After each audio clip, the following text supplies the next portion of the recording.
basically everybody that goes to a military academy has to take a military commission of some sort when they Right. graduate, right? At that point, everyone goes from being in the United States Navy to those who have selected a Marine Corps commission as their career in service are now commissioned in the United States Marine Corps, which is technically still falls under the Department of the Navy. Part of the Navy, separate, yeah. Separate branch, but still falls under the Department of the Navy. Okay, so you're commissioned as a second lieutenant? That's right. And then tell us about the time between when you're first commissioned, Yep. how the Marine Corps, I assume you had to go to officer candidate school, or did you do that as part of the Naval Academy? No, so interestingly, and this is one of the very few exceptions, you don't go to OCS as a Naval Academy graduate. Okay. OCS is designed to be an indoctrination, both physical and mental. The thought is that you get that initiation at the Naval Academy. That's right, so yeah. If you go to OCS coming from a private university, that's one path that you can go through. And then OCS serves as your indoctrination as an officer. And then from the Naval Academy perspective, your plebe year and then all your 4 years at the Naval Academy serve as your indoctrination. And so when graduates of OCS from a private university and graduates from the Naval Academy finally meet up is at a school called TBS, right? The basic school. Yeah. Exactly. And the basic school is designed to train every Marine Corps officer to act in the capacity of an infantry officer, right? Whether you're a logistician or a pilot or an infantry officer, they teach you all the basic skills to be an infantry officer.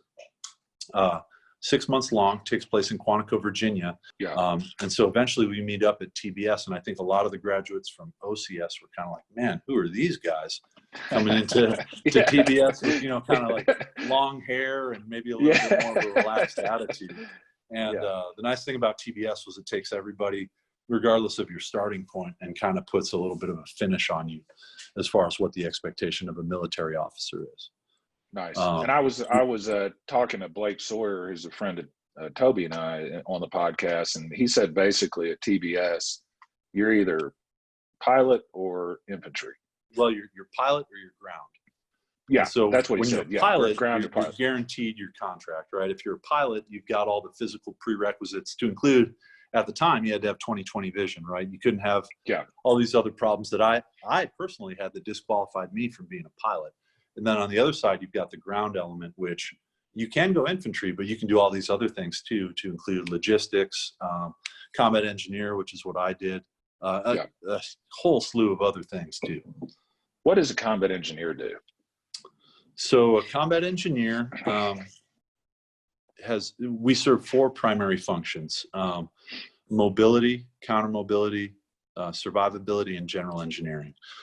In the grand scheme of things, the Marine Corps is based upon the fundamental base unit being the Marine Corps Rifle Company or the Marine Corps Rifle Platoon, and every other supporting function is designed to support the Marine Corps Rifle Company platoon in their operations.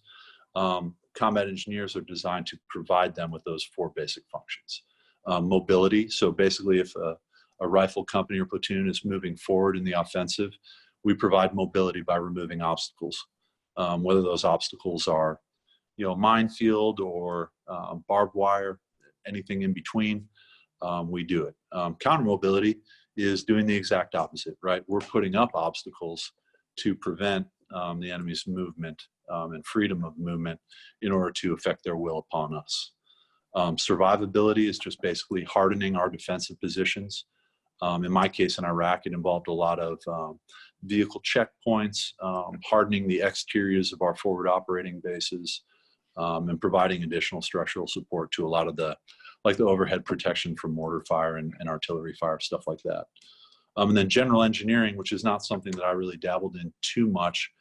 It's more of a function of larger engineering groups, involves, bridge building, and really like the more significant engineering capacity that someone like Toby is probably a lot more familiar with than someone like I am. After TBS, you go to your military occupational specialty school. In my case, that was combat engineer school. So I checked into my unit here in Southern California. I believe it was probably about June of June of 2001. So very short time thereafter 9/11 took place.